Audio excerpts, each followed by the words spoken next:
Hablemos de la inflación porque según el Instituto Nacional de Estadística está desacelerando el incremento de precios en todo el país. En septiembre se ha registrado una inflación de 0,2%, la más baja de todo el 2025 según los datos oficiales que ellos presentaron. Escuchen.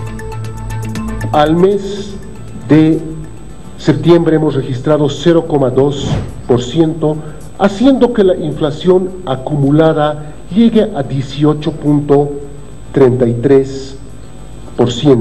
Este 0,2% aparte tiene una importancia muy fuerte en lo que es todo el comportamiento del 2025, ya que es la inflación mensual más baja de toda la gestión.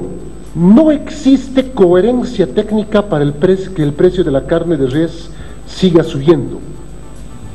Y es algo que está pasando. El tipo de cambio ha bajado. El sector pecuario indicó que había subido el precio porque el tipo de cambio subió. Entonces, si el tipo de cambio baja, ¿por qué no está bajando el precio de la carne de res? Ahí hay algo raro. El tomate, todos los meses de agosto y septiembre, de todas las gestiones, estacionalmente aumentan. La inflación al mes de septiembre, según los datos oficiales, al 0,2%, pero todavía en la acumulada se mantiene alto con un 18,33%. Ahora, ¿estos datos reflejan la realidad de lo que sucede en Bolivia? Lo vamos a analizar a continuación junto con el licenciado Juan Fernando Subirana, nuestro analista económico que nos visita esta mañana. ¿Cómo le va, licenciado? Bienvenido. Buenos días, ¿cómo está? Un gusto saludarlo. ¿Qué dice usted de estos datos? ¿Reflejan lo que está sucediendo en el país? Bueno, la realidad me parece un poco complicado, el número me parece extremadamente bajo, considerando naturalmente que estamos prácticamente ya entrando en la última etapa del año que tiende a ser la más inflacionaria históricamente hablando, estadísticamente hablando. Si bien se puede atribuir, o por lo menos lo trata de explicar desde el Instituto Nacional de Estadística como una estabilidad del tipo de cambio, sin embargo, me parece que el número, si bien es el más bajo de la gestión, igual sigue siendo una inflación de más de 18%, y si la medimos de forma interanual seguimos por encima del 24%. En este caso, el INE, para tomar estas medidas de la economía, tiene una lista de ciertos productos, ¿cierto? No de la totalidad de todos los productos que consumen los bolivianos o bienes y servicios, etcétera. Entonces, tomando en cuenta todo lo que englobaría poder analizar con todo lo que se necesita en estos productos que faltan en esa lista y tal, ¿usted a cuánto cree que ha llegado la inflación acumulada hasta este momento? Bueno, el INE mide 397 productos, de los cuales no todos son parte de la canasta básica y no todos son parte del consumo de forma regular, ¿no? Por ejemplo, siempre se habla de que se incluyen microondas, heladeras y algunos otros productos de línea blanca que no se compran todos los meses. Si analizásemos la inflación específicamente de aquellos productos que están siendo utilizados en el consumo de forma regular, fácilmente la inflación de 18,33%, pudiéramos hablar ya de una inflación por encima del 25%, sin ninguna duda. A ver, el director del INE señalaba que esta baja de la inflación, al menos al mes de septiembre, se atribuye a que ha bajado el tipo de cambio. Leyendo la web de Red 1, en este momento el precio de venta de dólar está a 12,50 bolivianos aproximadamente y un precio de compra de 12,56. Obviamente sí ha bajado un poquito tal vez de los 14 que estaba antes o 13, pero ¿esto puede afectar también así de manera tan drástica a la inflación de todo un mes? De forma puntual no, y ese es un tema importante. Hay que entender que la producción que hoy por hoy se está comercializando en los mercados no es una producción que aparece solamente con insumos de este mes.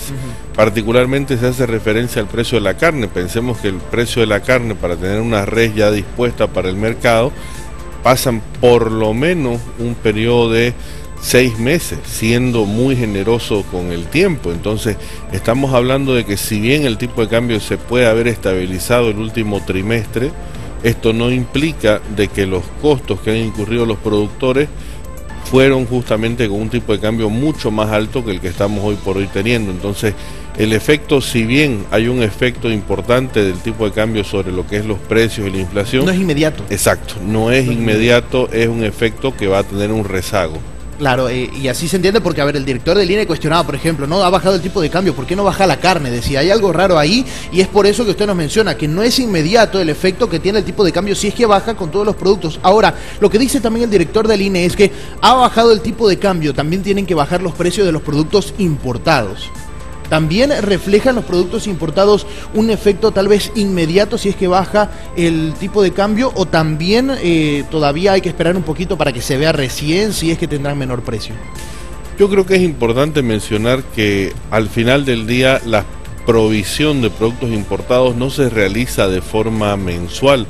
Al final del día aquellos comerciantes que traen productos lo hacen para periodos relativamente largos, 2, 3, 4, 6 meses. Entonces pensar de que de forma automática el tipo de cambio tenga una incidencia en los precios es realmente no es lógico, no es razonable. Más aún considerando que cuando el tipo de cambio ha subido a niveles históricos, por ejemplo el mes de mayo, que fue el pico más alto que se registró en lo que va del año, los productores y los importadores terminaron absorbiendo buena parte del margen, o sea, es decir, perdieron margen para no perder ventas. Entonces, realmente pensar que hay una correlación lineal, directa, inmediata entre el tipo de cambio y los precios no es correcto, considerando la realidad empresarial, por supuesto. Ahora, licenciado, también obviamente entra aquí un poco de la política o el contexto político que está viviendo el país, ¿cierto? Nos estamos acercando a las elecciones y también al momento del cambio del gobierno en el mes de noviembre. Mientras más nos acercamos a esa fecha, ¿cree usted que puede bajar más todavía la inflación? Porque al menos el director del INE sí contempla esta situación de que incluso en los próximos meses, si se mantienen estas condiciones, la inflación puede llegar a números negativos. A ver, lo veo sumamente complicado. Me parece que aquí hay un trasfondo importante. El último trimestre del año siempre es el que trae más inflación, estadísticamente hablando, de toda la vida. ¿Por qué? Porque fin de año normalmente se dispone de mayor ingreso, más allá de los hábitos de consumo por las fiestas de fin de año. Haya crisis o no, los 3 últimos meses siempre son más inflacionarios. Siempre, siempre. Entonces, empezar como que preparar el terreno con este tipo de declaraciones ya deja entrever de que efectivamente hay algún tipo de interés para contener y controlar la inflación. Probablemente yo creo que uno de los factores, así como la inflación en otros aspectos, se está tratando de contener la economía un poco como para que sea una carta de salida del gobierno actual, prácticamente para que pareciera que estamos quedando en una relativa estabilidad, cuando evidentemente el día a día no nos dice eso. Para cerrar, licenciado, entonces, ¿con qué cifra piensa usted, según su análisis, podemos cerrar el año hablando de la inflación? Lo más probable es que el año termine con una inflación acumulada más cerca del 30% que del 20%. Perfecto, vamos a estar muy al pendiente, licenciado. Muchísimas gracias por este análisis esta mañana. Con todo gusto. Ha sido un placer. Nosotros, mientras tanto, seguimos con más de El Mañanero.